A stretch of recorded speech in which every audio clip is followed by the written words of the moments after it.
Welcome back to the unit circle. Okay, so for those of you following along on the note guide, I'm on page 6. Okay, I just want to do a quick review of how to find angles in the different quadrants. Okay, so real quick refresher. Remember that if we're, okay, who knows what I just did? Oh my golly, sorry.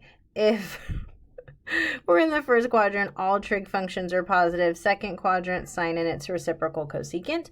Third quadrant, tangent and its reciprocal cotangent. And then fourth quadrant, cosine and its reciprocal secant. Okay, so there's how we know which trig functions are positive. Some people like to say all students take calculus. Some are rebellious and don't want to say that because realistically not all students do. Okay, so if we look at example number 1, okay, for 120 degrees, and we're looking for tangent, we are rotating counterclockwise because it is positive. So if I start on the x-axis, always the positive side, and I rotate 120 degrees, I'm in the second quadrant. Okay, so here's my 120 degree rotation. But in order to find that triangle and our reference angle, we're going to drop an altitude down to the x-axis. Regardless of what quadrant you're in, reminder, you're always going to have your altitude drawn to the x-axis, down or up, and then your reference angle is at, pardon me, the origin. So I don't know why I drew theta, that was silly. Anyway, if I'm at 120 degrees, how far am I from the x-axis? Well, that would be a full 180 degree rotation. So we know that our reference angle is going to be 60 degrees. If we refer to our unit circle for 60 degrees, remember the coordinates are written cosine comma sine. So for 60 degrees, it is 1/2 comma rad 3 over 2, and we're in the second quadrant. So sine is positive, which means cosine is negative. All right, tangent is sine over cosine, which means that it's going to be rad 3 over 2 divided by a negative 1/2. Keep the first ratio the same, change to multiplication, and flip. So the 2's reduce, and we can see that tangent is negative rad 3, which we know is true because we're in the second quadrant. Okay, cosecant is the reciprocal of sine, and again, it's a positive rotation. So if I were to draw said triangle, I'm going to start on the positive x-axis. I'm going to rotate around to the fourth quadrant because that would be a 300 degree rotation. We hit 90, we hit 180, 270, and then an additional 30 degrees. Now I'm going to draw my altitude up to the positive x-axis.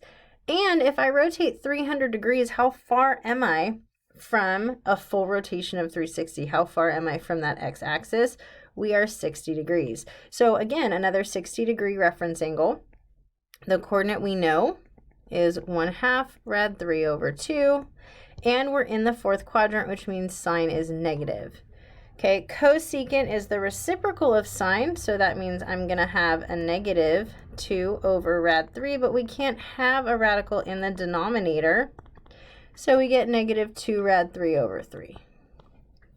All right, number 3, cotangent of 270. Okay, cotangent is the reciprocal of tangent.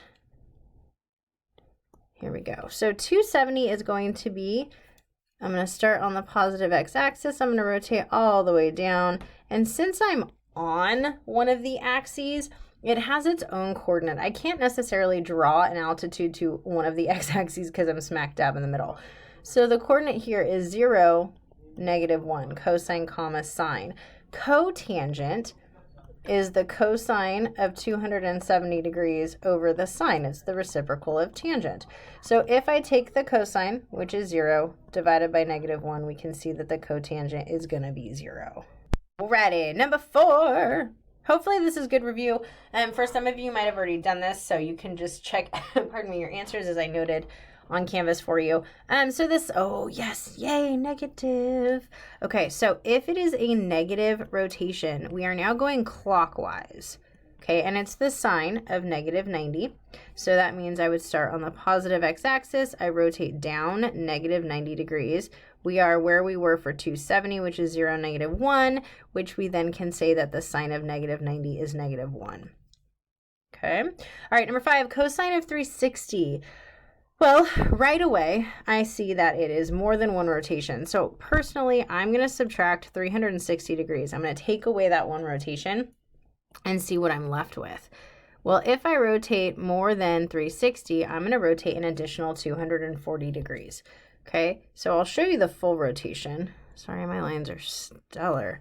No surprise here. Okay, so here's the positive x-axis, 360 degrees, and then an additional 240.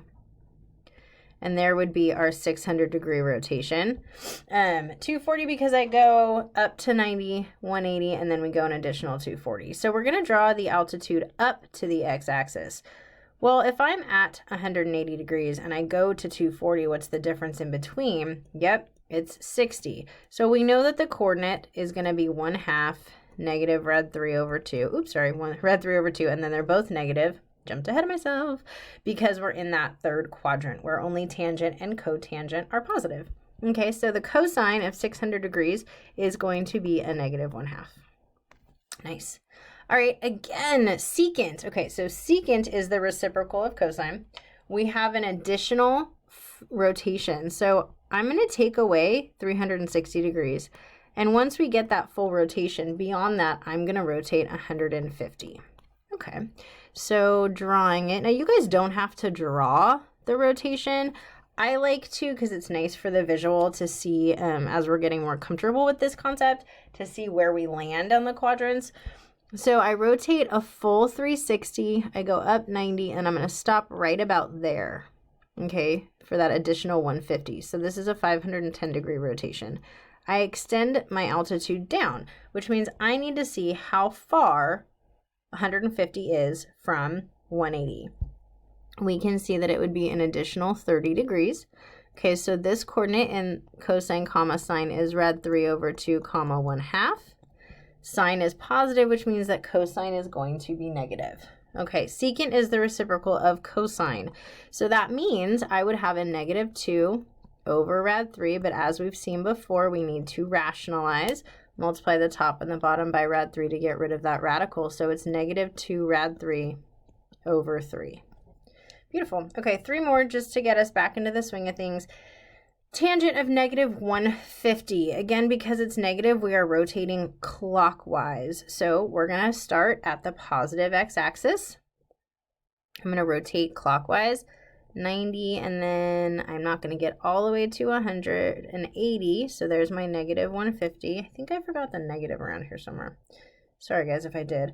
And then we draw up to the x-axis. So I've gone 150. How much further do I need to go to get to 180 is 30 degrees. So our coordinate, just like we saw before, is going to be rad 3 over 2 comma 1/2. We are in the fourth quadrant, just checking something, sorry guys. So that means tangent and cotangent are positive, so sine and cosine are negative. Tangent is sine over cosine. If you haven't memorized, here I'm going to be lazy and just do theta. If you haven't memorized the tangent of 30 and the tangent of 60 yet, you can always do the ratios. So we have negative 1/2 divided by negative rad 3 over 2. This leaves us with negative 1/2 times the reciprocal, so negative 2 over rad 3. These are going to reduce. It's going to give us negative, negative, positive 1 over rad 3. But of course we can't be done. So we get rad 3 over 3. And that is the tangent of negative 150 degrees. And it's positive, which it should be, because we're in that third quadrant. Okay, yeah, so number 6 again, I think not, my friends. This should be number 8 of negative 405. I'm going to take 360 degrees away because I see that I have an additional rotation there. So if I take that away, I'm left with negative 45 degrees. All right. So counterclockwise, what? No, good. It's negative rotation, so we're going clockwise. I'm going to start on the positive x-axis. I'm going to rotate 360 an additional 45. extend the altitude up. We know that we rotated only 45 degrees past our full rotation, so this is a 45-degree reference angle. The coordinate, 45, 45, thank you, isosceles triangles for being beautiful, are the same. Rad 2 over 2, rad 2 over 2. Yeah, they're beautiful, don't you scoff. We're in that fourth quadrant, so sine is negative, cosine is positive.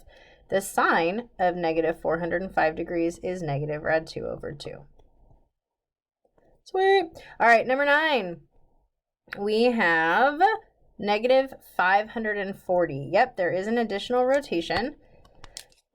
Sorry, I know, colors. So I'm going to take 360 degrees away from that, and we're going to be asked to find the cosecant of 180, cosecant being the reciprocal of sine. Hopefully by now you guys are like, oh yeah, I remember all of this from before our spring break. Okay, positive x-axis is our initial side. Negative rotation, so we're going clockwise. I did forget that negative, my apologies. So we are going to rotate 360 degrees with an additional negative 540. With an additional 180, we are at the negative x-axis, so we're at negative 1, 0. Cosecant is the reciprocal of sine, so that means if sine is 0, and this is 1 over 0, which we can't divide by 0, so this is going to be undefined. Beautiful. Okay, so that, ladies and gentlemen, is a little bit of a review for you, okay, on our unit circle, how to use it, and so forth. Go to the next page with me, please, so page 7. Another part of a little bit of a review for the 30, 60, 90s. I'm not going to do all of them with you, but just to kind of get our minds back into this. Let's go ahead and we'll do the first, the third, and then I'll do that one. Okay, so for the first one, it doesn't really matter where we draw the triangle. I'll draw it in the first quadrant for us. Now it says that the short leg is 2, so let's just put 2 here. And we know that the shortest leg is always across from the smallest angle, so we'll say 30, okay? And then the other leg is 2 rad 3, which means that this has to be our 60. And then we have the hypotenuse of 4.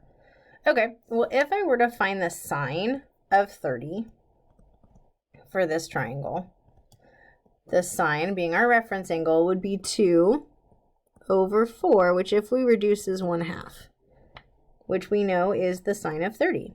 The cosine of 30 is adjacent, so 2 rad 3 over 4, which we reduce to be rad 3 over 2. Again, what we know. Interesting. And then the tangent of 30 is opposite over adjacent, which we reduce, which then works out to be rad 3 over 3, which, yeah, we already know. So even though the hypotenuse isn't 1 like it is on our unit circle, it's 4 here, then the ratios still work out because it all got multiplied, increased by the same factor. Interesting, huh? Okay, so if we do the sine of 60, let's see if that works out too.